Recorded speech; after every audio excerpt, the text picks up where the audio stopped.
Ah,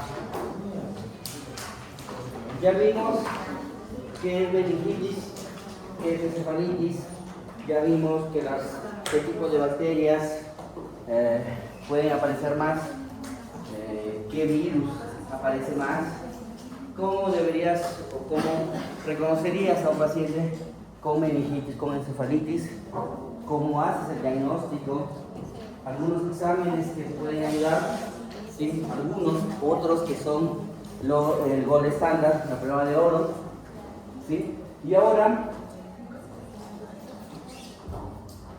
vamos a hablar acerca de las infecciones en población inmunosuprimida. Y como ves, hay una revista, la revista Continua, de la Academia Americana o estadounidense, algunos de neurología. Hay un solo librito de meningitis y encefalitis, y hay otro librito muy interesante acerca de sobre lo que puedes encontrar en clicocefalorraquídeo. Este cuadrito ya lo vimos, solo para hacerles recordar que lo que vamos a ver ahora, hasta cierto punto ya no sería agudo, ni bacterial ni viral. Vamos a ver lo crónico, y lo crónico normalmente suele ser o hongo o una bacteria que puede estar ligada a cronicidad, en este caso la meningitis TB, y la gran simuladora que podría ser sífilis, en este caso más hongo. Listo. ¿Qué tenemos? Tenemos que, como que antes, cuando tenías un proceso infeccioso en una persona con HIV, tú podías tener discrepancias acerca de si le pasaba algo en el cerebrito, si le pasaba algo en el clicocefalorraquídeo o no le pasaba. Entonces, gracias a las neuroimágenes, en este caso, gracias a la resonancia magnética o en sus primeros inicios a la tomografía, gracias a que ahora hay nuevas técnicas de identificación de los agentes patógenos, llámese PCR, por ejemplo, se puede lograr encontrar o se puede identificar al patógeno. ¿Qué tienes que ver cuando piensas en un paciente inmunosuprimido? Ya te dije, a la cabeza tendrías que pensar en un paciente con HIV. Pero no solo es eso, tienes que ver que también haya compromiso de la inmunidad. Un paciente trasplantado, ¿sí? Un paciente que recibe quimioterapia, un paciente que recibe largada corticoides y los mismos estados neoplásicos. Dale. ¿Qué tienes que saber también? Que una cosa es lo que aparece o lo que puedes encontrar en una persona inmunocompetente y otro es en los inmunosuprimidos. Llámese, en los inmunosuprimidos va a predominar más coccidio, histoplasma, criptococos y aspergillus. ¿Sí? ¿Qué tienes que ver también? Que en el caso de la mayoría de estas infecciones están asociadas a trabajos donde la persona esté expuesta. Por ejemplo, los agricultores por el suelo, las personas que trabajan en vegetación, las que trabajan en árboles, las personas que trabajan en granjas, básicamente por el contacto de heces de los mamíferos o de aves. ¿Qué más tienes que saber? Que la vía de inhalación normalmente, o de la gran mayoría de estas patologías que vamos a revisar, todas son la vía de infección o la vía de transmisión se da a través de la inhalación. Y una vez que llega al pulmón, como ya vimos en la meningitis tuberculosa, luego hay diseminación. Se disemina por todo. ¿Gracias a qué? Gracias a que es una persona inmunodeprimida. Entonces, puedes ver ahí que la vía hematógena es la vía que más va a conllevar a todos esos cuadros. En otros casos va a ser por extensión directa, por vecindad si quieres. Cuando hablamos de cirugía de los senos paranasales, o cuando hay un proceso infeccioso en la garganta, o cuando hay un proceso infeccioso a nivel del oído medio. Y así es como llegamos a criptococosis. En este caso, ¿qué tienes que ver? Que se puede dar también que la mayoría de casos se da en inmunodeprimidos, pero que hasta en un 20% puede estarse en un paciente inmunocompetente. ¿Qué tienes aquí? Que el criptococo normalmente tiene dos variantes, el neoformans y el GARDI. En teoría, el GARDI aparece en inmunocompetentes y el neoformans solo sí en inmunodeprimidos. Pero yo tendría que contarte que ya hemos visto un casito, yo ya tengo por lo menos dos casos. Uno de GARDI en inmunocompetente, al cual le seguimos 2 años con pruebas de HIV para ver que no sea un HIV, nunca fue HIV, y siempre fue GARDI.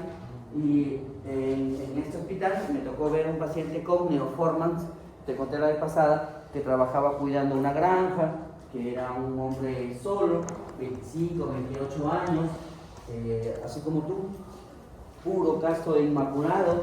Lo malo era que cada vez que queríamos tocar el tema, siempre estaba cuidado por su mamá, y que su mamá como que no dejaba que te explayara, porque cuando tú tratabas de preguntarle algo, como que la mamá al toque dice, no, doctor, mi hijito asiste a una iglesia evangélica. Ya, señora, pero de repente, no, mi hijito, entonces, como que no se pudo ahondar más. Cosa rara, es la primera vez que veo un criptococo neoformans en una persona, en teoría, en uno competente. ¿Qué tienes? Tienes que, te decía, una parte del citoquímico, una parte de los exámenes del citoquímico que le pides, es la famosa tinta china, ¿sí? Y sin lugar a dudas que el cultivo del hongo va a poder diferenciarlo. La tinta china no lo diferencia, la tinta china únicamente te va a decir criptococo. ¿Por qué? Por la forma de timón que tiene, pero el que puede hacer la diferencia entre GARDI y neoformans es el antígeno criptococoso, que ahí está, es la prueba más sencilla. ¿Cómo es la presentación clínica? Dado que es un paciente inmunodeprimido, siempre tienes que acostumbrarte que la clínica en un paciente inmunodeprimido puede ser cualquier cosa. Y ahí tienes que normalmente la cefalea y la fiebre es lo más común, es lo más frecuente con un 75%, pero que también puede tener, cefalea porque hay hipertensión endocraniana, fiebre porque es un proceso infeccioso, puede o no puede tenerlo, náuseas y vómitos meramente por presión, hipertensión endocraniana porque va a tener una tremenda hidrocefalia, compromiso de la conciencia, hasta 1 de cada 2 pacientes pueden encontrar síntomas visuales si es que hay afectación más de la región posterior también, y crisis epilépticas. ¿Por qué? Porque algunas personas que tienen hidrocefalia también les pueden generar crisis epilépticas, ya que todo va comprimiendo la corteza cerebral y va a generar crisis epilépticas. ¿Cómo son los síntomas? Ya te vuelvo a decir, para que te pase esto o para que le pase esto al paciente debe haber afectación pulmonar. Y en este caso ya no solo pulmonar, tiene que haber una afectación orgánica, o sea, diseminada, si quieres verlo así. Aparte de los exámenes que le vas a pedir, llámese función lumbar, o llámese perfil metabólico, tomografía para descartar que no haya contraindicaciones, normalmente lo que vemos en las neuroimágenes, lo que caracteriza al criptococo es la hidrocefalia, que siempre llama la atención. Además, puede haber edema cerebral con captación o con realce leptomeningio, o sea, de las dos, de la aracnoides y de la tía madre. Ya viste que eso también se presenta en meningitis. En algunos casos, así como en tuberculosis hay granuloma tuberculoso, que es básicamente una masa que puede simular un proceso expansivo intracerebral, o sea, un tumor. En este caso, las masas que quedan del criptococo tienen un nombre, se llama criptococoma. ¿Qué pasa cuando lo identificas? Le tienes que dar tratamiento. ¿Y cuál es el tratamiento? Hay tratamiento de inducción, tratamiento de consolidación y tratamiento de mantenimiento. ¿Cuál es el tratamiento de inducción? Anfotericina B. Y ahí vamos a discrepar tal vez si ya estás llevando infectología, porque las guías mayormente te dicen que deberías usar la anfotericina B liposomal, porque hay dos. Solo que tienes que recordar que estos medicamentos son nefrotóxicos. Es más, ahí está la dosis, anfotericina B liposomal de 3 a 4 miligramos por día, más flucitocina de 100 miligramos por día. Lo primero es, la prueba es por 2 semanas. ¿Cuál es el detalle? Ya si estás rotando infecto, ¿qué te han dicho del infecto? ¿Hay flucitocina en el Perú? No. Entonces, normalmente lo que dan es fluconazol, lo asocian, los infectólogos lo asocian a fluconazol. Entonces, normalmente el tratamiento de inducción es 2 semanas y luego se acompaña de un tratamiento de consolidación que se hace ya con fluconazol con dosis un poquito más grandes, de 400 a 800 miligramos por día durante 2 meses, 8 semanas. Y finalmente un tratamiento de mantenimiento con fluconazol que se hace por 1 año. ¿Qué te decía? Que lo más llamativo es la hidrocefalia que presentan estos pacientes. Entonces, una de las complicaciones es esa, una hipertensión endocraniana. Por eso es que el paciente tiene cefaleas, náuseas, vómitos y esas cositas. Pero, aquí, ¿con qué mejora esos síntomas? Manitol. ¿Sí? ¿Oh? Manitol.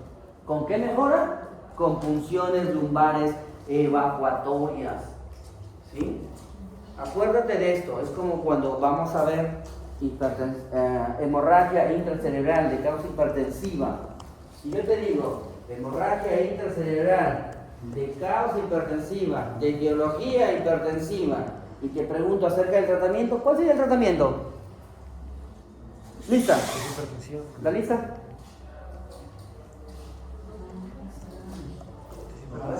Para bajar la bulimia. Si es hipertensión. Si yo te digo, Si es hipertensión, bajar la bulimia. paciente varón de 50 años que presenta hemorragia intracerebral, ¿sí? O como tú lo conoces, hace hemorragia. No digas así. Hemorragia intracerebral, ¿sí? De núcleos basales. ¿Qué pasó? Ah, todavía no firmó la lista, ya, pero espérame, tranquila, vas a firmar. ¿Cómo te pidas? Vázquez. Pregunta para la estudiante Vázquez. Si yo te dijera que el paciente tiene una hemorragia intracerebral de etiología hipertensiva, de causa hipertensiva, ¿cuál sería el tratamiento? Por lógica.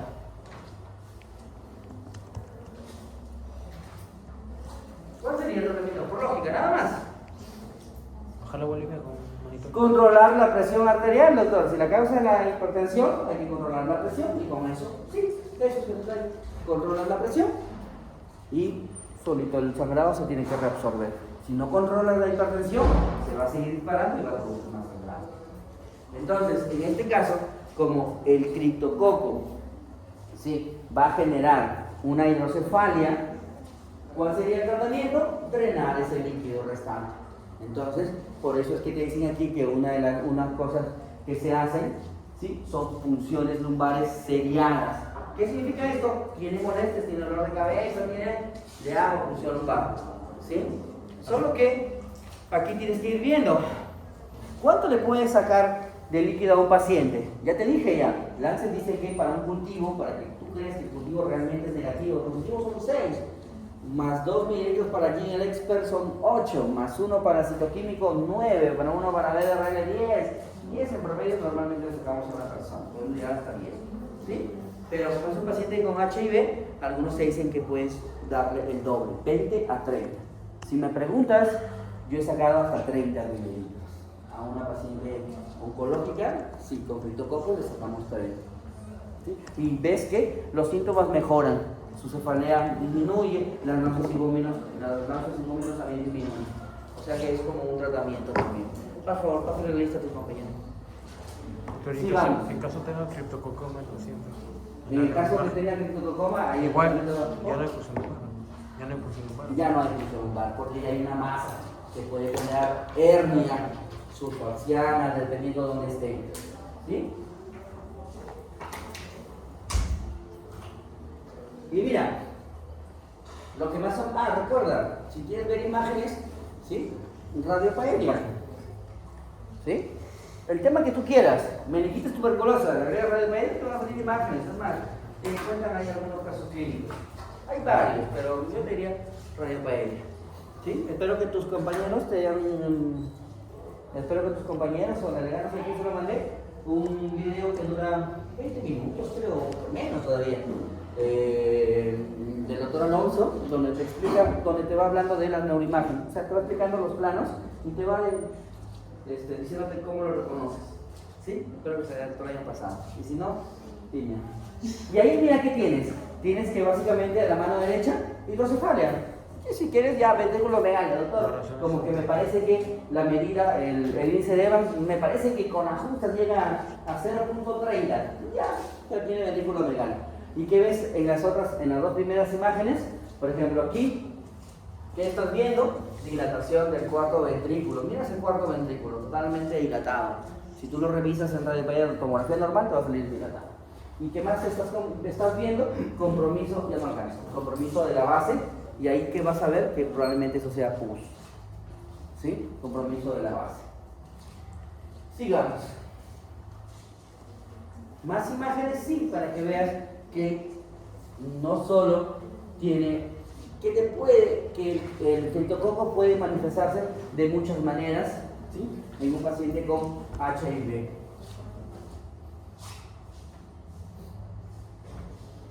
Te decía que la proteicina es nefrotóxico, ¿sí? Tiene una especie de protocolo que normalmente deberías seguir cuando lo aplicas. Los que ya están rotando o ya rotando el infecto deben haber visto eso, que normalmente le dejas sus indicaciones al infectólogo. ¿Cómo lo van a hacer? Normalmente necesitas que el paciente esté muy hidratado, bien hidratado, ¿sí? Y es más, en la proteicina B mínimo lo deberías pasar en 6 horas, y de preferencia por catéter venoso central. Tiene todo un protocolo. Además que, como guarda relación con el potasio, guarda relación con el riñón, recuerda, siempre te va a interesar electrolitos. De ellos, el potasio. Te puede producir hipocalemia. Entonces, cuando hay hipocalemia, como que debes tener mucho más cuidado. Por eso es que normalmente los protocolos te dicen que deberías pedirle exámenes de control cada 24 horas. Pasemos al siguiente. Aspergilosis. Doctor, ¿y qué tenemos? Nuevamente, pacientes inmunosuprimidos. Y de ellos se ha visto más relación con los portadores o con los receptores de trasplante pulmonar. Perdóname, con los del trasplante en general. Que tenemos que la aspergilosis, en sus muchas manifestaciones, puede ser invasiva, y tanto es así que te va a producir el mayor daño por vasculitis del sistema nervioso central, o sea que va a producir inflamación de los vasos. Pero también puede llegar de manera directa y producirte una meningitis, básicamente cuando va de los senos paranasales o de las estructuras nasosinusales. ¿Qué molestias te puede presentar? Las que tú quieras. Lesión por masa solitaria, trombosis de los senos cavernosos, de los abscesos intracerebrales, meningitis de la base, ¿sí? Por eso es que casi todas guardan relación. TB y estas cositas tienen predilección o pueden afectar la base. Además, pueden producirte vasculitis y si afecta a la médula espinal, la mielitis. ¿Cuáles son los síntomas asociados? Recuerda, tiene que haber infección pulmonar, pero también puede haber una sinusitis, y para que esto nos llegue al cerebrito, tiene que haber una afectación multiorgánica. ¿Qué puedes encontrar en las neuroimágenes? Múltiples abscesos, realce meningio, puede presentarse como un stroke, o pueden haber hipodensidades como un stroke, o puede haber hiperdensidades y ves una tomografía como una hemorragia, o ves que hay un compromiso de los senos paranasales con extensión.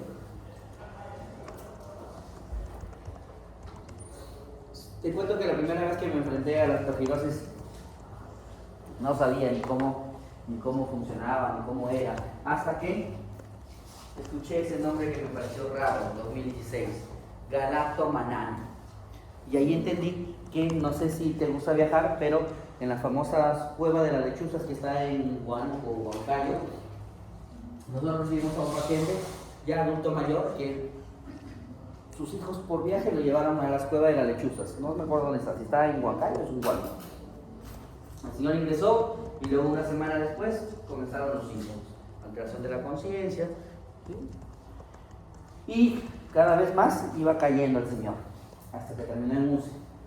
Y alguien lo sacó de UCI y lo establecieron.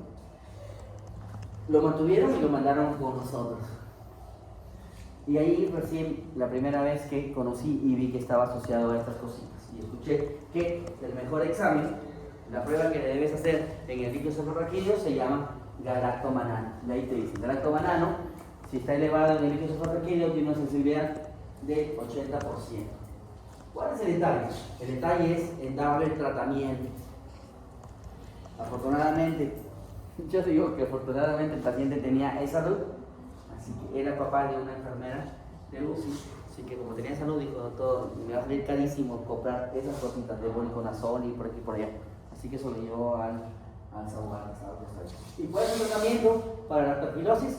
Voriconazol, 6 miligramos por kilogramo de peso cada 12 horas, en 2 dosis seguidas de 4 cada 12. ¿Sí? La carga oral es de 400. ¿Y cuál es el detalle con estos medicamentos? ¿Cuánto tiempo le vas a dar? En esto sí hay, lastimosamente hay un hoyo negro, no se sabe. Es por eso que te dicen ahí que la duración del tratamiento antimicótico todavía sigue siendo un año. No se sabe cuánto tiempo le vas a dar. Y ahí tienes otras cositas, ¿sí? Con afecciones. Por ejemplo, si quieres, ahí tienes un montón de imágenes, pero la que debes rescatar, por ejemplo, mira, son estas formas, no se nota muy bien, acá mejor se nota mejor, donde estás viendo que hay un realce, básicamente perilesional, toda esa zona, a predominio más del lado izquierdo, pero también estás viendo que está comprimiendo los ventrículos laterales y que desvía lineamiento. Te repito, lastimosamente las personas que tienen HIV y tienen estas patologías neurológicas, les puedes encontrar de todo. Aparece otra, se llama coccidio, ¿sí? La coccidioidomicosis.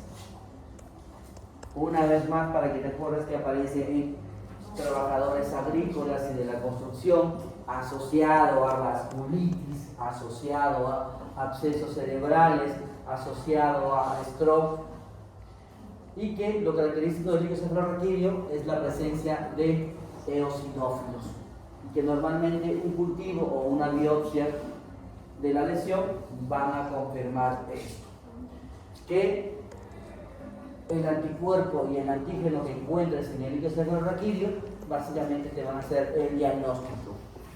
¿Cómo es la presentación neurológica? O lo que puedas imaginar: cefalea, náuseas y vómitos, trastorno en la conciencia, déficits neurológicos focales, o sea, una paresia, por ejemplo, pero te dicen ahí, incluyendo ataxia, o sea, que puede afectar cerebelo, alteración de la marcha, cerebelo, diplopia y parálisis faciales. ¿Por qué?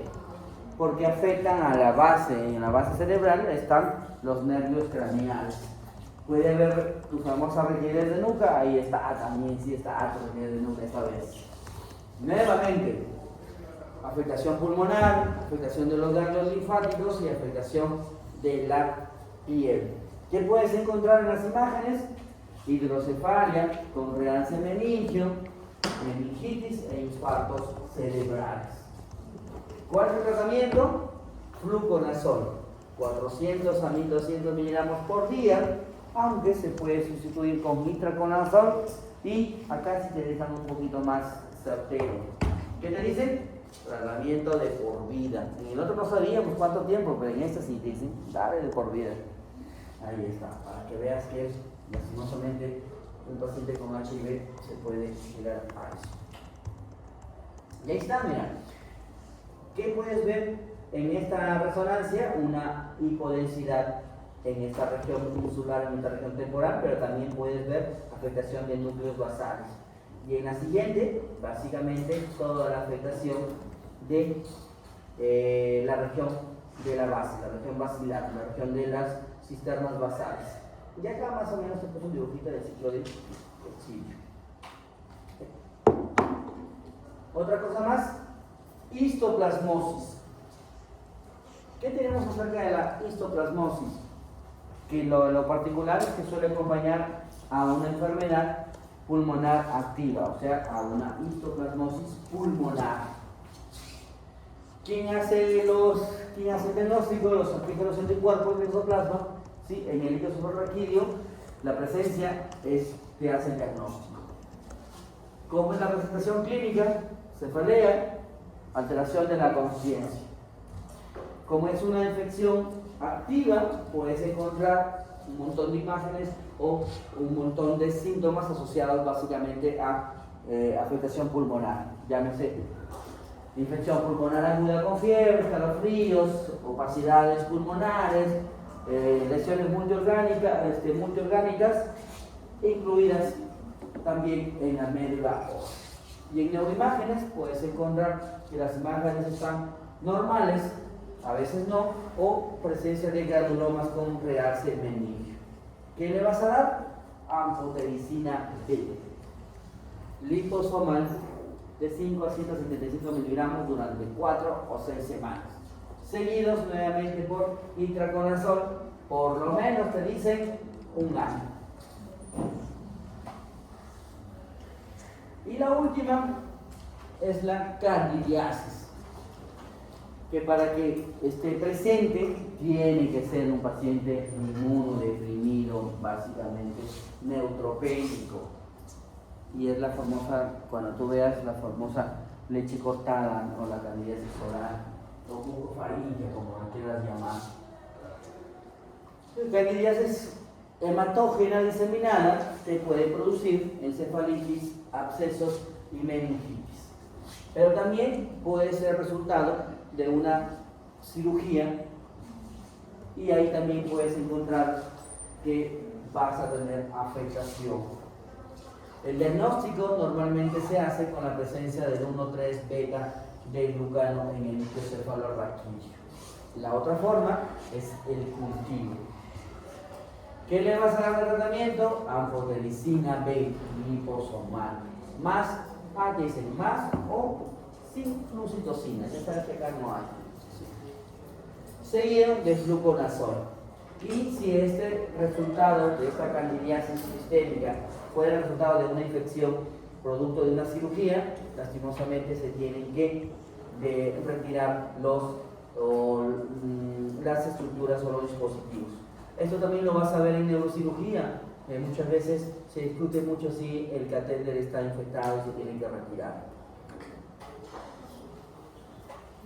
¿Preguntas?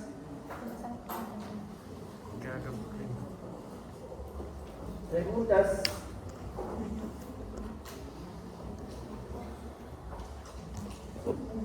Esto también lo vas a recordar en infectología. ¿Sí? En infectología te van a decir eso. Los infectólogos te van a decir que no hay flucitocina en el Perú, que normalmente emplean fluconazol y que puedes emplear hasta 800 miligramos más. Algunos te van a decir que hasta 1200. ¿Sí, Dani? Hasta 1200 incluso. Sigamos.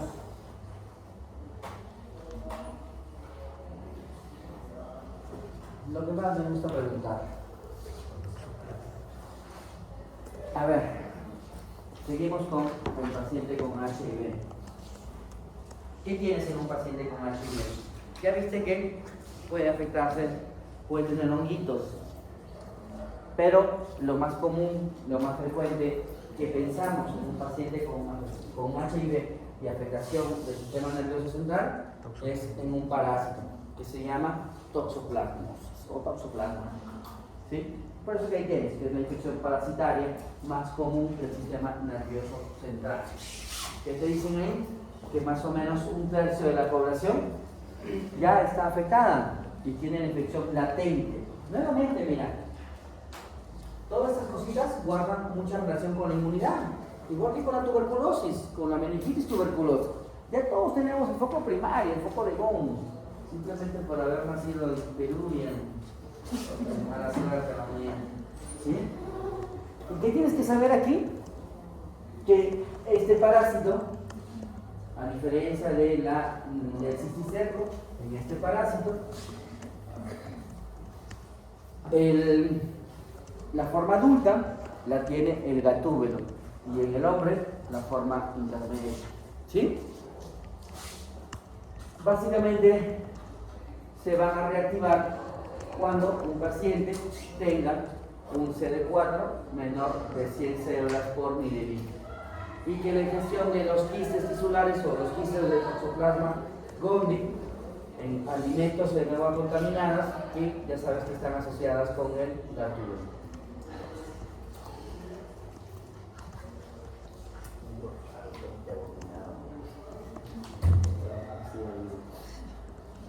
¿Cuáles son las características clínicas?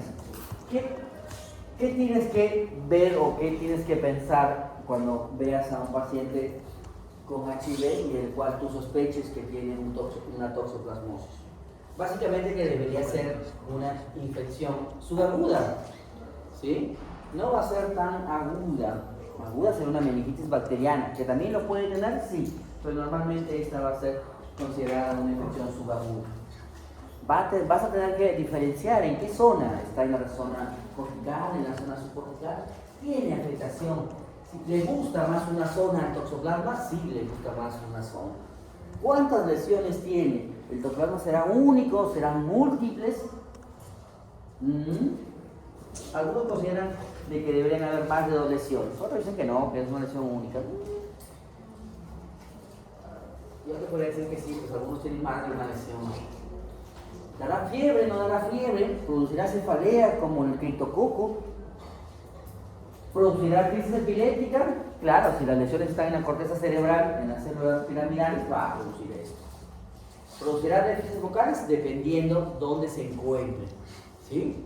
Si está en el brazo posterior de la cápsula interna, ¿qué será primero? ¿Qué será primero? ¿Sí? Primero arrancará la vía del miembro inferior, luego la del miembro superior, va a depender de eso.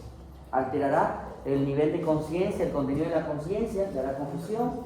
Si está en la región occipital, dará alteraciones visuales. Simulará mucho de repente un síndrome demencial. Ya te dije que la vez pasada mis colegas infectólogos me comentaban un caso, ¿sí?, de un paciente con alteración del contenido de la conciencia que pensaron que era toxoplasma, que pensaron que era cualquier proceso infeccioso. Después de haberle hecho todos los estudios, ¿sí?, función lumbar, resonancia, nunca le encontraron nada. Los que asumieron que era un deterioro progresivo, que era un síndrome demencial en HIV. Cuando hagas demencia, nadie lo vas a ver. O de repente, si afecta alguna estructura que tenga que ver, producirá trastornos del movimiento. Sí, va a depender qué estructuras afecten. Solo para que tengas una visión de qué cosas se hacen en el mundo con un paciente con HIV. ¿Sí? Si rotas infecto o si estás por infecto, sería bacán que le preguntes a los infectólogos acerca de qué opinan. Sí, es el protocolo que hacen en el mundo. Mira, a un paciente con HIV, ¿sí?, básicamente neuroimágenes y todos los estudios para el microencefalorraquídeo, incluyendo PCR para virus JC. Y además de otros estudios. En el Perú, ¿qué le hacemos? Con ajustes una tomografía, con ajustes su citoquímico, ¿sí? El resto de cosas ni lo piensas. Ahora ni expert, pero hay más cositas.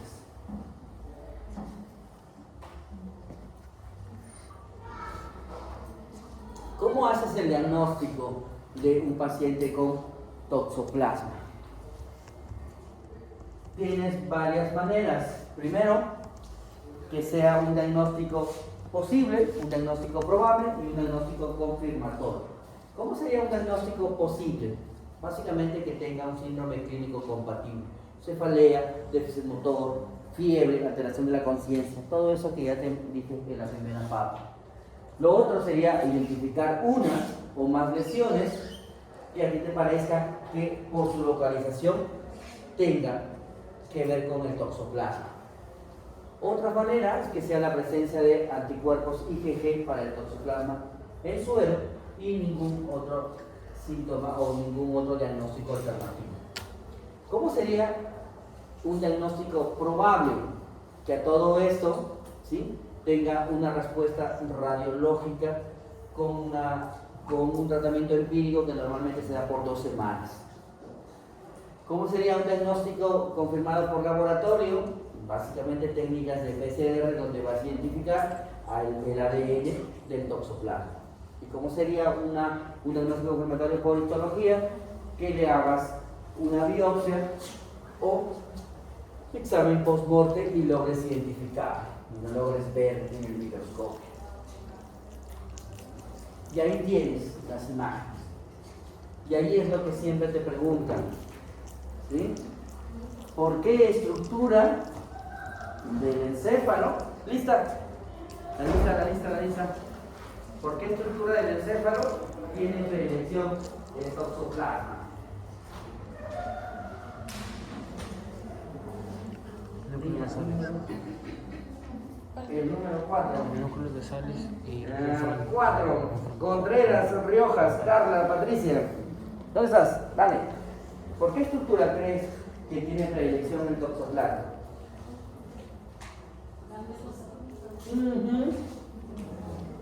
Núcleos basales. Básicamente tienen predilección por los núcleos basales. Zonas ricamente irrigadas, ya sabes. Arterias lentículo-estriadas. Acuérdate de los núcleos basales, porque en neurología mucho tenemos que ver con los núcleos basales. Hemorragia intracerebral, núcleos basales. ¿Sí? Todavía no llevo núcleos de ese. Acuérdate. Tiene predicción más por los núcleos basales. Y en tu computadora lo vas a ver mucho mejor esta imagen, y lo que está mostrando, lo que dicen aquí, la imagen es esa tomografía, es que acá tienes una imagen que capta contraste, no solo eso que capta contraste, que genera edema, ¿sí? No solo genera edema, comprime ventrículo lateral derecho, no solo eso, desvía línea media. ¿Qué tienes después? Que 2 semanas después del tratamiento empírico, una vez más esa palabrita de tratamiento empírico, como que la imagen mejora, ¿sí? Y con eso te dice que el tratamiento empírico de 2 semanas es positivo y hay que seguir dándole tratamiento completo por 6 semanas. Lo otro es que en el Perú siempre cada vez que veas una lesión en un paciente con HIV, te van a decir que pueden ser 2 posibilidades: toxo o granuloma TB, o T. ¿Sí? Entonces siempre va a ser la diferencia. Yo por lo menos te diría que el artículo o el estudio que hicieron en Brasil te dice que lo primero que deberías pensar es en toxo más que en T. Entonces, la segunda imagen es una diferencia de las dos. ¿Por qué? Porque ahí vas a encontrar un signo que se llama núcleo excéntrico o núcleo céntrico. El núcleo céntrico normalmente está asociado a tuberculosis, que me imagino que ya lo viste o lo vas a escuchar de tus compañeros que hacen el seminario, y el cambio del núcleo excéntrico es el que tiene que ver con el toxoplasma.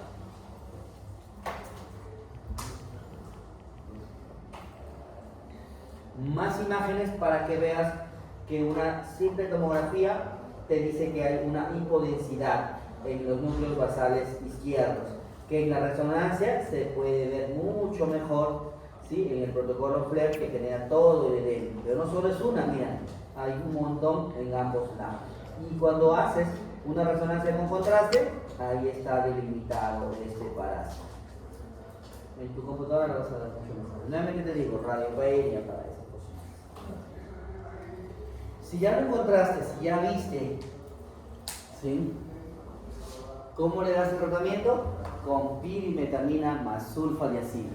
Pero no hay. Que no hay en el Perú. Entonces, ¿qué le vamos a dar nosotros? Trimetropin con sulfametoxazol. El famoso, eso que te dieron para las diarreitas cuando eras bebito. El Bactrim Forte de 160 con 800. Un Bactrim.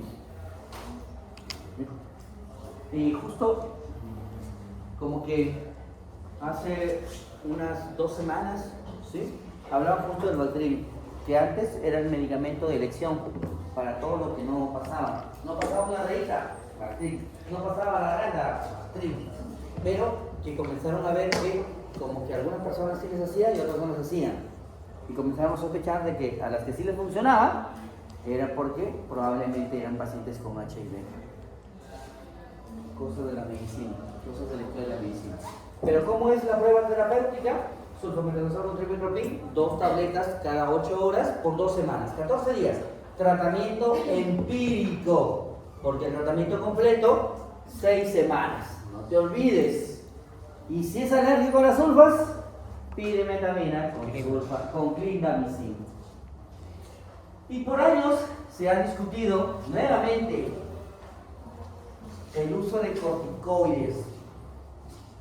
¿Sí? Si me preguntas, en mis tiempos te decían que no deberías usar corticoides. Pero eso con los años han pasado, con el tiempo ha cambiado.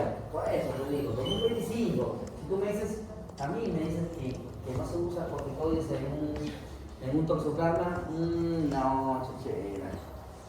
Yo he leído más que tú, así que no me dicen que no. Y entonces, por ahí comenzaron a decir que sí, que no, comenzaron a salir estudios o artículos que te recomendaban. Pero ¿cuándo? Cuando haya efecto de masa, cuando hay un edema cerebral difuso y normalmente se da prednisona. Una guía dicen así, prednisona 1 miligramos por kilogramo de peso por día o su equivalente a dexametasona 2 a 3 semanas. Y como siempre, cada vez que uses corticoide, tapa el inmóvil. Entonces, descenso progresivo. ¿Sí? Acá también se ve. Ah, ya me pasó con una pregunta. Pero parece profilaxis. ¿O? Parece profilaxis. ¿O? Profilaxis. No se da como profilaxis. No, el cortimoxazol. El cortimoxazol no se da como profilaxis. Tratamiento empírico. Porque tú sospechas, tú piensas que es toxo. ¿Sí? Si no es toxo, si no responde en 2 semanas, te equivocaste, no era toxo. Probablemente sea TB. No es tratamiento profiláctico, es porque tú dices, está en los núcleos basales. Listo. ¿Quién más tiene previsión de productos basales? En un paciente con enfermedad, el toxoplasma. Pero es un paciente con HIV. HIV. ¿Y por qué? Aquí viene. Por esto, mira. Ese es el resumen, o este es un approach del estudio brasileño, 2019. ¿Sí? Ahí está. Eso es básicamente el estudio brasileño. Recuerda, en Brasil, ¿sí? Si tienes la oportunidad, si ya tuviste la oportunidad de irte a Brasil, Brasil vive la vida loca, todos contra todos. ¿Sí? Es un drama que te voy, date la vuelta, te toca a ti, ahora a mí. Entonces, hay un montón de personas con HIV. Y este estudio, 2019, lo hicieron ahí. Por lo menos yo lo traigo porque sí se ve muy interesante. Y ahí comienzan a ver cómo es la clínica. Manifestación aguda para ellos o manifestación subaguda. ¿Sí? Con un paciente con HIV. Entonces ellos te dicen que lo que deberías pensar primero es el toxoplasma. Y te van llevando de la mano. ¿Qué te dicen? Te dicen que si tú sospechas, ¿sí? Tratamiento empírico con la clínica o radiológico, 10 a 14 días. Y que si responde, tratamiento completo con 6 semanas. Y si no, para acá. Y hasta ahí donde yo te decía que algunos consideran el número de lesiones, si es una o si es varias. Ya te mostré una imagen donde hay varias y te mostré otra imagen donde hay una. Por eso es que ahí sí tienes que hacer un tratamiento individualizado o una evaluación individualizada. ¿Por qué un jovencito de 22 años tendría toxo? Tiene la misma edad que tú, lleno de vida. No, pues tiene que tener algo de fondo. Así que no le creas cuando te dice que se flagela, no tiene nada. No le creas de tu compañero que está a tu costado. Ya te he dicho ya. Lo que dice. Sí, siempre insisto en esto, a manera de broma, pero tienes que hacerlo, tienes que tener mucho cuidado. Lo que más me tocó fue cuando iba con mi maestro para poder entre consultas con pacientes con HIV, lo veías todo un café y ya te he contado.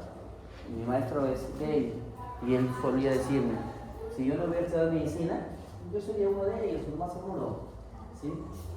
Claro, él se cuida porque estudia medicina, pero el resto no, pues. O sea, en su plena jarana, él todavía es consciente y dice, no, tengo que protegerme, tengo que cuidarme. Pero el resto dice, no, ¿qué me puede pasar? No pasa nada. No, ten cuidado. Por eso, ten mucho cuidado. Sigamos. Y ahora, ¿lo ves ahí?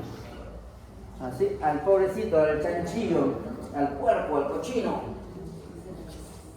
Y ahí está, ¿sí? Cómo es el ciclo del chanchillo. Y ahí puedes ver, ¿sí?, cómo es el ciclo normal de la tenia y cómo es la transmisión aberrante. ¿Alguna vez has visto? Yo he logrado ver una sola vez. Nunca, ya no recuerdo, nunca me ha pasado por mi cabeza. Y es más, existe un librito, mira. Neurocistosis, es un librito. ¿Sí? ¿Y quién lo describe ahí? Dos personas, un peruano y un ecuatoriano. Este librito es de un peruano y de un ecuatoriano. Y nuestro querido Oscar del Bruto, así se apellida. La primera vez que yo escuché también me reí, sí, pero así su apellido, Oscar del Bruto, al que no tengo la suerte de conocerlo, pero conocerlo.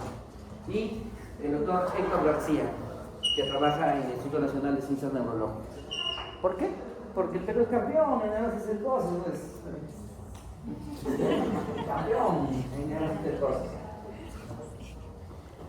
Lo que tienes, la otra imagen, es igual, es el ciclo. Entonces, recuerda, la neurocisticercosis es la primera causa de epilepsia estructural en el Perú. ¿Sí? Es la primera causa de epilepsia estructural. La primera forma de manifestaciones son las crisis epilépticas. Recuerda, la epilepsia normalmente es una enfermedad que empieza en la niñez. ¿Sí? En la niñez empieza. Un chiquitín que pueda tener una crisis epiléptica fácilmente puede tener un síndrome de Lennox-Gastaut, un síndrome de West, que luego se va a Lennox-Gastaut, una esclerosis tuberosa, un síndrome de Dravet, ¿sí? Una epilepsia benigna de la infancia, o que ahora se llama epilepsia rolándica o central. Pero cuando ya aparece en personas un poquito más grandes, como que ya no, pues si llega un paciente con 30 años, aparentemente sano, y es la primera crisis, te debe llamar la atención. Entonces, por eso se ha visto de que es la primera causa de epilepsia estructural en el Perú. Primera manifestación, crisis epiléptica. Otras manifestaciones, cefalea, déficit focal, déficit sensitivo, dependiendo dónde se localice, afectación del tronco cerebral, afectación del cerebelo, un síndrome demencial, infartos cerebrales por vasculitis, si afecta la médula, paraparesia o paraplejía, si afecta a una raíz espinal, radiculopatía, trastornos de la conducta, trastornos del contenido o nivel de la conciencia, si se encuentran los ventrículos y obstruye el flujo sanguíneo, la circulación del líquido cerebrosanguíneo va a producir hipertensión endocraniana o también produce hidrocefalia. Ahí está toda una serie de síntomas. ¿Qué tienes para ese paciente? Exámenes auxiliares. ¿Qué le vas a pedir? Lo que pedimos normalmente, que es una tomografía sin contraste. En algunos casos, cuando ya te llama la atención la tomografía sin contraste, ya le pedimos con contraste. A veces, cuando no estás satisfecho con la tomografía o tienes dudas, le pedimos una resonancia magnética con y sin contraste. Si ves que tiene afectación de paraparesia o paraplejía y piensas que es médula, le pides una resonancia de columna con contraste. A veces este parásito se escapa y se va al ojito, se va a la retina. ¿Quién nos ayuda a hacer el diagnóstico? El oculista, el oftalmólogo. Me salió eso de oculista. El oftalmólogo, y con un fondo de ojo, puede llegar a identificar el parásito. En algunos casos empleamos incluso también ecografía ocular, el hemograma, el parasitológico seriado para tal vez identificar si tienes ahí una punción lumbar, si es que no hay ninguna contraindicación, y el estudio inmunológico con Western Blot, que te va a hablar del número de bandas. Y ahí tienes una diversidad de formas, ¿sí?, del parásito.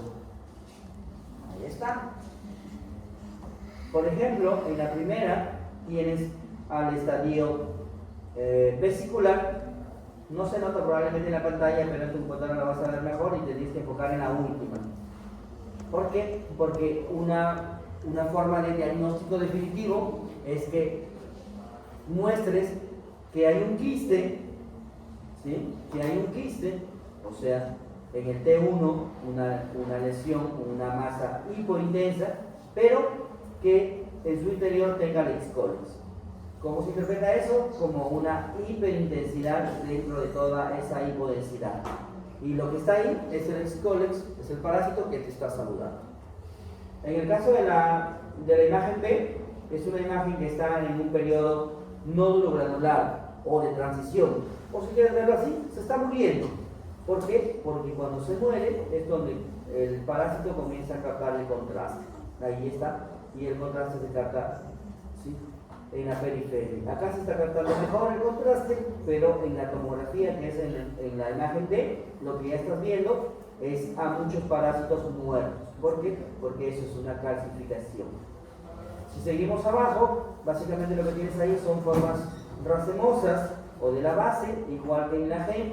En la F lo que tienes es que el parásito está dentro del ventrículo lateral y por tanto puede destruir el circuito normal del líquido cefalorraquídeo, producir hidrocefalia y esas cositas. Y si ves la imagen E, a eso normalmente se le llama encefalitis cisticercótica, que es un montón de parásitos, algunos dicen más de 100, ahí yo considero que hay más, no, ya me cansaría de contarlos. ¿Sí? En las imágenes sí lo ves mejor, sí lo ves, ¿no? ¿Lo ves?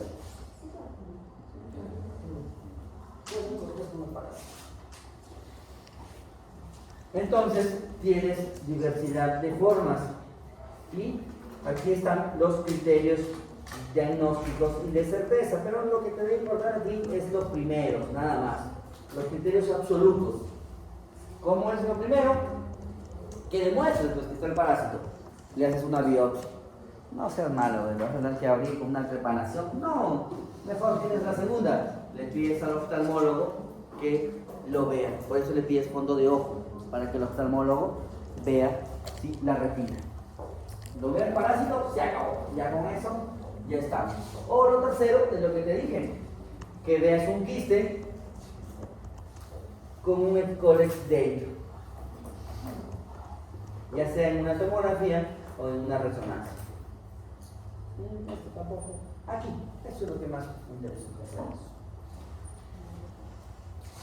Las formas clínicas. Y básicamente por su ubicación, el parásito mayormente se localiza. Si lo más principal es que genere crisis epilépticas, ¿dónde va a estar localizado? En la corteza cerebral, en el parénquima cerebral, pues lógico. Por eso es que la parenquimatosa llega a ser del 30 al 60%. ¿Y qué va a producir? Crisis epilépticas y encefalitis cisticercótica. Por su ubicación, puede estar en cualquier parte, en la convexidad, en la línea interhemisférica, en el valle siliano, ya te mostré, en las cisternas basales, ya te mostré, y en la fosa posterior. Incluso han visto por su tamaño, menos de 20 milímetros, de 20-30 y más de 30. Ahí sí no me pregunto, pero eso no lo complico. Pero no lo he visto, por lo menos no he hecho hincapié en esas cosas. La otra es que, mira, es que esté en el espacio subaracnoideo, que esté dentro del ventrículo, que puede producir hidrocefalia, o que esté en la médula espinal y te va a producir aracnoiditis, radiculopatías y mielitis. ¿Por qué? Quiero que sepas esto. Por eso al final todo. Eso depende por su ubicación y por sus formas anatómicas. Puede ser quísticas, que mayormente están localizadas en el parénquima y pueden estar comprometidas también en los nervios, sobre todo el nervio óptico y el octavo nervio craneal. Puede estar en la sustancia gris, en la sustancia blanca, o racemosas, que básicamente es el compromiso basal. Y lo otro es que estén de diferentes maneras, haya quistes y haya presencia de racimos. Y ahí está. ¿Cómo lo vas a ver? En las neuroimágenes. Y es lo que tienes que aprenderte, que tiene 3 estadios la NSC. Primer estadio, vesicular.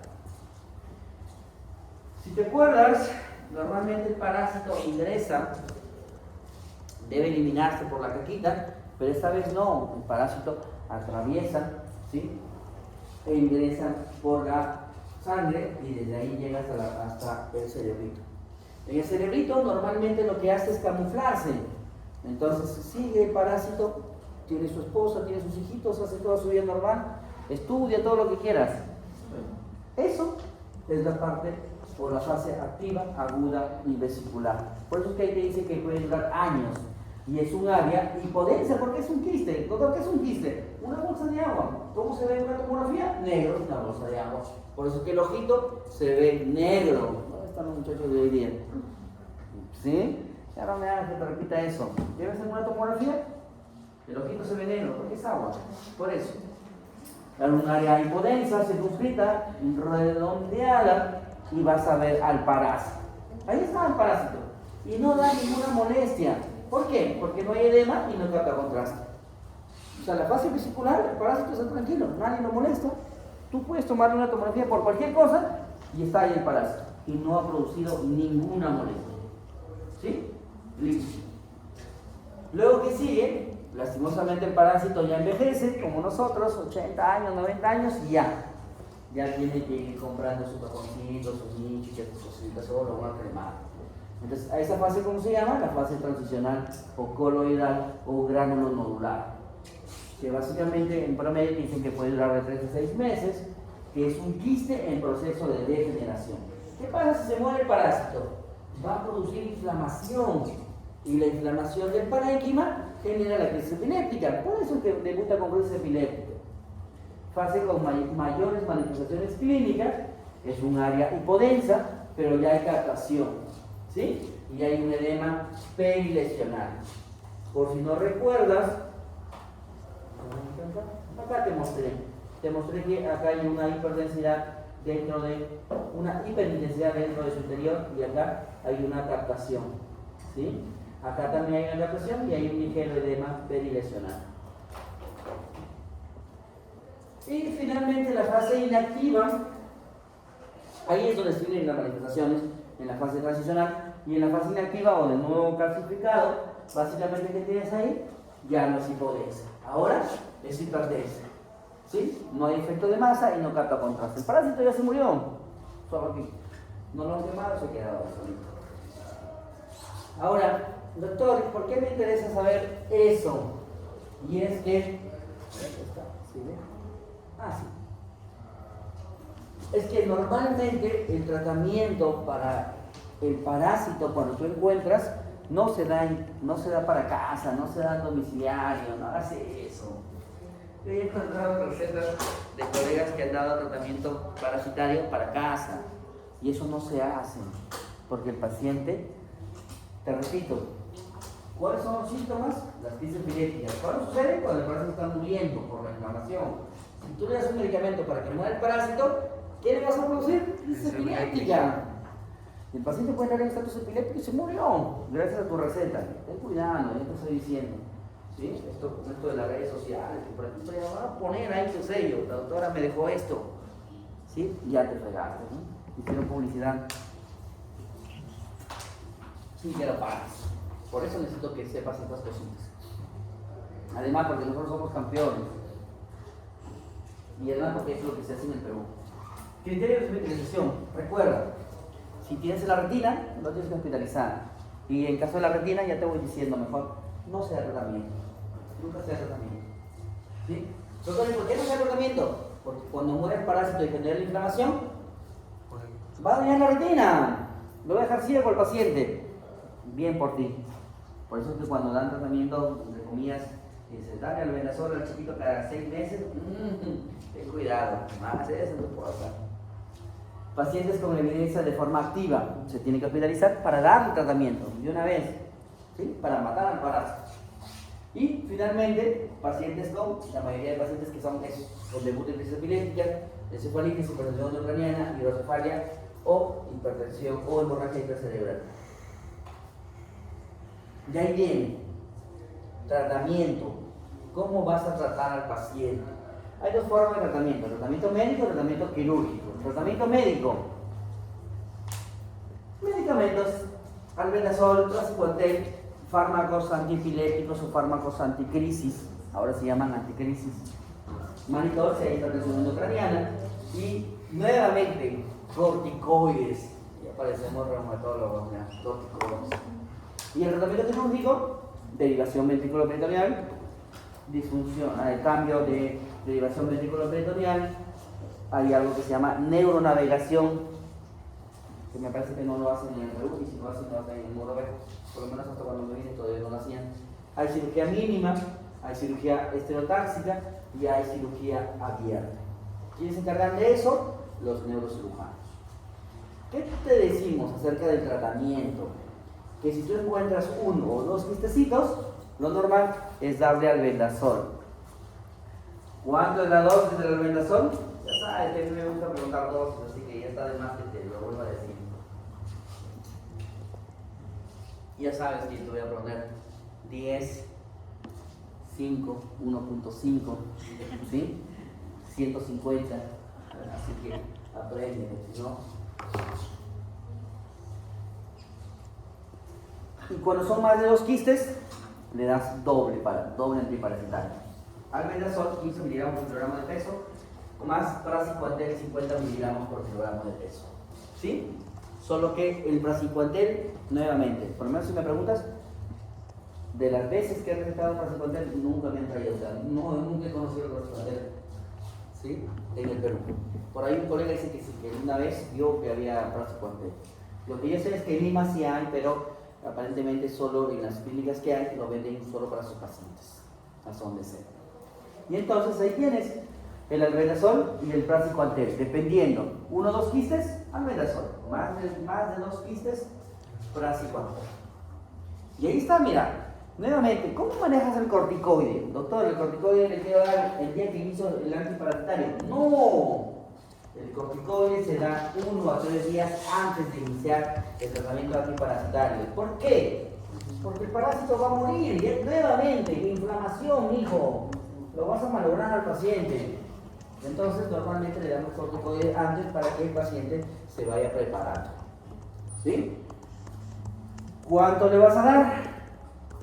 De 8 a 12 miligramos los primeros 10 días, y los últimos días haces tapering-off, descenso.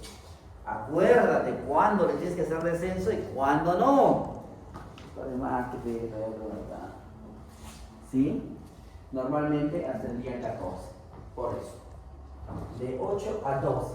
Normalmente le estoy acostumbrado a dar 10, 4, 4, 2. 4, 4, 2.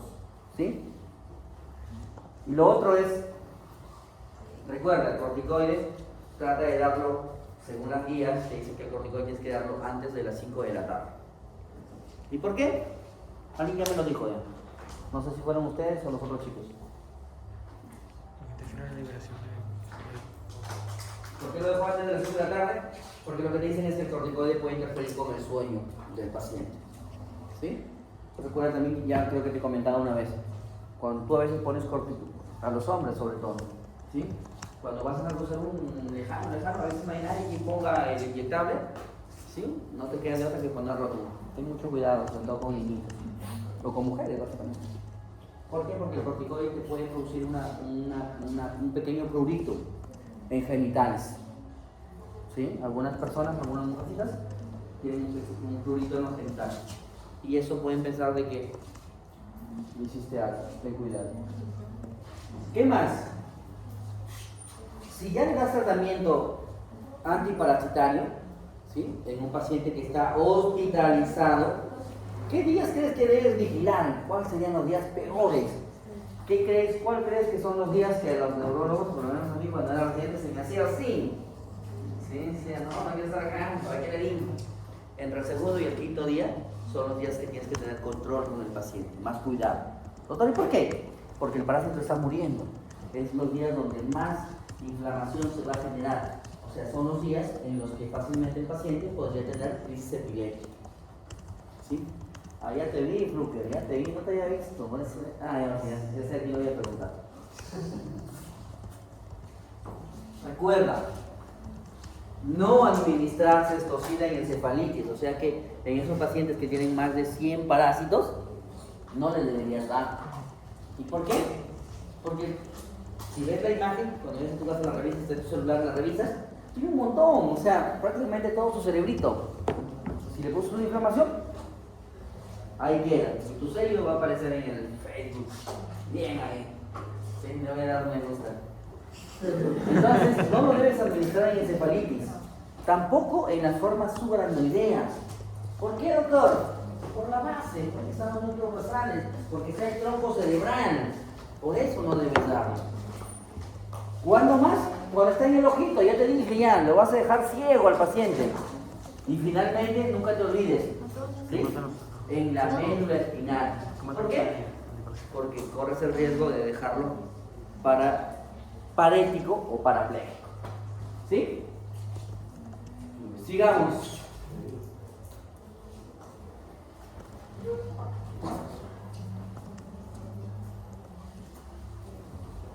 Mira, y te dicen que, doctor, y si no le doy tratamiento parasitario, ¿qué hago? Dale solo corticoides. Es lo único que puedes dar, disminuir la inflamación. ¿Cuál no deberías dar anti-endémicos o antiparasitarios? Solo dale corticoides. ¿Sí? Ya está.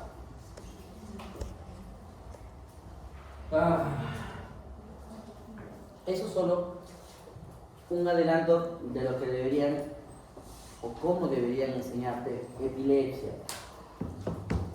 Básicamente con ese grafitito que está ahí, que es del año 2017. Recuerda, la NSC, ¿sí?, es la primera causa de epilepsia estructural en el Perú. O sea, va a tener epilepsia, vas a tener que darle tratamiento. ¿Cómo haces darle el tratamiento? Fue la pregunta del ENAM 2010. No, va. 22, sí, 22. 22, el año que viene. ¿Cuál es el primer tratamiento para epilepsia estructural en el Perú? Y decía, ahí venían dos alternativas. ¿Sí? Carbamazepina. ¿Sí? Alternativa B, fenitoína. Alternativa C, ácido valproico. Alternativa D, levetiracetam. Alternativa E, pregabalina. Fluker, ¿cuál marcas? Nico.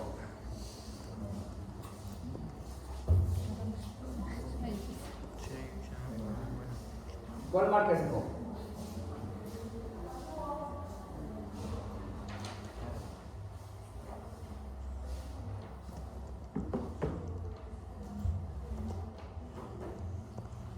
Fluker, ¿no te veo una lista?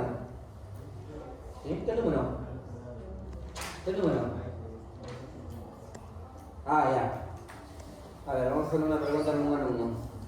Al número 2, Fluker, Buscanis, Gris, Miguel. ¿Cuál sería tu respuesta, hijo? Si me preguntas, las guías te dicen que el primer medicamento que deberías dar es carbamazepina, por eso es que yo te he puesto ahí que dice primera línea. ¿Sí? Pero mira, ¿cómo está el modelo para Perú? Que sí, pues en el mundo no te van a dejar carbamazepina. Una cosa es cómo se maneja en el Perú, otra cosa es cómo se maneja en el mundo, y otra cosa es lo que dicen las guías en el mundo. Cada vez salen medicamentos antiepilépticos nuevos, no porque sean mejores, sino por los efectos adversos. Recuerda, todo medicamento antiepiléptico es teratogénico. O sea, todo medicamento epiléptico no debería tomarlo una mujer en edad fértil. Todo. Pero todos ellos, hay uno que es más teratogénico que el resto. ¿Sí? Entonces, por ejemplo, ¿cuál es el más teratogénico? ¿Cuál crees? Vamos a hacer el ejercicio mientras ganamos tiempo. Un número, niña, del 1 al 54. 52. Vázquez, Lucila. ¿Vázquez Mondragón o Vázquez?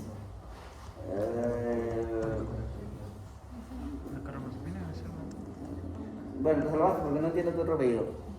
Vázquez Mondragón eres, ¿no? Lucila, ya, ¿cuál crees de esos tres que están ahí? Nada más, mira, A, B o C. ¿Cuál de esos tres crees que es el medicamento antiepiléptico más teratogénico, más desgraciado de todos? El ácido valproico, y eso que tú lo has empleado en psiquiatría, ¿verdad? Como estabilizador del ánimo. Recuerda, el ácido valproico es un excelente medicamento, es muy bueno, sirve para un montón de cosas, sirve para un montón de crisis epilépticas. Me avisa si le escribe Heredia, si dice de todos, es muy bueno, sirve para un montón de crisis epilépticas, solo que tiene sus efectos adversos. Uno, que es teratogénico, de todos es el más teratogénico. ¿Sí? Puede producirte labio paladar hendido, labio leporino. ¿Sí? No solo eso, ahora en 2025 está asociado a trastorno del espectro autista en madres que toman ácido valproico. Ya. Y si no quieres, si no te gusta el trastorno del espectro autista, lo que te dicen es de que está asociado a deterioro cognitivo. O sea que han comparado dos chiquitines, ¿sí? De 5 años. El chiquitín A, que su mamá no toma ácido valproico, te dice que 1 más 1 es 2. Pero el otro chiquitín te dice que 1 más 1 es 1. Que están asociados a deterioro cognitivo en chiquitines. Además, recuerda que el ácido valproico, ¿sí? Dentro de sus efectos adversos, hay 4 principales. 1. Produce síndrome de ovario poliquístico. Como toda mujer tiene que saber, síndrome de ovario poliquístico. 2. ¿Qué le gusta mucho a una mujer? ¿Subir de peso o bajar de peso?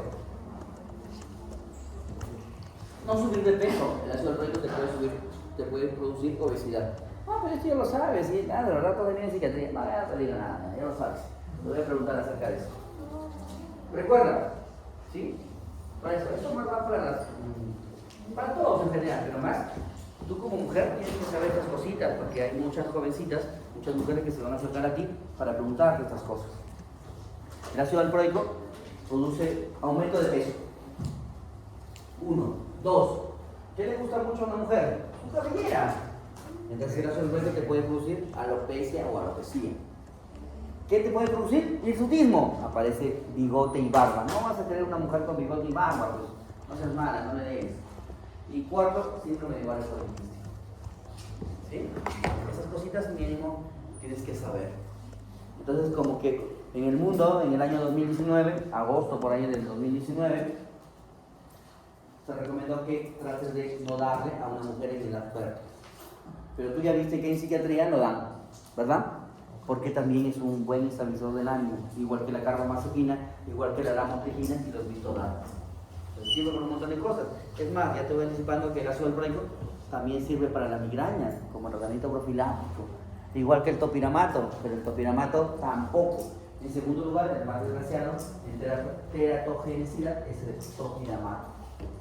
Que si no te gusta, no hay problema, el topiramato te puede producir litiasis renal, o sea que tienes que tener cuidado con un paciente que ya tiene cálculos renales. Y si no te gusta el renal, el topiramato, ahora en 2025, está asociado a deterioro cognitivo, o sea, a déficit, a trastornos demenciales. Entonces, lo que te voy a decir es que puedes considerar 2. Si me preguntas, yo diría carbamazepina y voy a seguir manteniéndolo ahí. Te digo porque en la otra universidad les han dicho que el primero es levetiracetam. La respuesta del examen del ENAM era levetiracetam. Pero todo depende de dónde estés. Si estás en el CIS, no te vas a dar levetiracetam porque el examen es caro. ¿Sí? Y yo te diría que en tu formación tú deberías aprender que carbamazepina, con relación a levetiracetam, que tiene dinero. Pero vas a ver que, por ejemplo, en el hospital, carbamazepina y ácido valproico, y fenitoína mayormente. ¿Cuándo vas a suspender? Básicamente después de 2 años de tratamiento, que el paciente se encuentra libre de crisis. Y ahí está, solo para decirte que ese dibujito, para que veas cómo son las crisis epilépticas, o cómo se clasifican. Finalmente, ahí estamos, ¿no? Decirte que por más de que le des tratamiento para los parásitos, los puyes, nada va a cambiar si básicamente no tienes factores sociodemográficos como lo deberíamos tener todos. Recuerda, eso no tiene nada que ver con el chanchito, básicamente tiene que ver con el lavado de manos. Por eso es que Tumbes, Piura y Cajamarca son las zonas endémicas para MSC. Eso es contradictorio. ¿Sí? ¿Por qué? Porque eso tiene que ver con educación sanitaria. Lavado de manos. El maestro lo dice así a la paciente. Señora, esto no tiene nada que ver con el chanchito. Doctor, pero ¿cómo me he contagiado? Simple, señora. Usted ha ido al baño, ha hecho su casita, no se lava las manos, ha vuelto a comer su casita. Ya está. Suena asqueroso, pero así lo dice. Y luego te hablan sobre el control clínico y el control tomográfico que normalmente se da a las 3 semanas. A los 3 meses, perdón. Listo. Y me tomo mi tiempo solo para decirte algo, niño. Por favor, lee, estudia, ¿sí? ¿Por qué? Porque ya hay algunos colegas, por lo menos que en tu primera semana, me han dicho como que no te leen, ¿ah? Ten cuidado. El primer grupo, en el primer examen, ¿sí? Salió muy bien. El segundo examen sí no ha salido tan bien. ¿Ah? Me ha sorprendido, hay gente que ha sacado hay una alumna que ha sacado 19.5 en el primer examen. 19.5. En el segundo examen ha sacado 14. Mira la diferencia. Hay gente que ha sacado 13.5 en el primer examen hay un alumno que he visto que ha sacado 10 en el segundo examen. ¿Sí? Hay un alumno que ha sacado 17 en el primer examen y en el segundo examen con las fotos ha sacado 11.5. ¿Con eso qué te digo? Que la primera unidad es la más fácil que la segunda unidad. No te confíes. En la primera unidad es donde tienes que tratar de jalar lo más que puedas, porque en la segunda unidad sí no está. Así que, ándale, ponte a estudiar. De repente si en psiquiatría no te... Ya lo viste, ¿te acuerdas en el primer examen? Doctor, en el primer examen vas a ver que los chicos se van a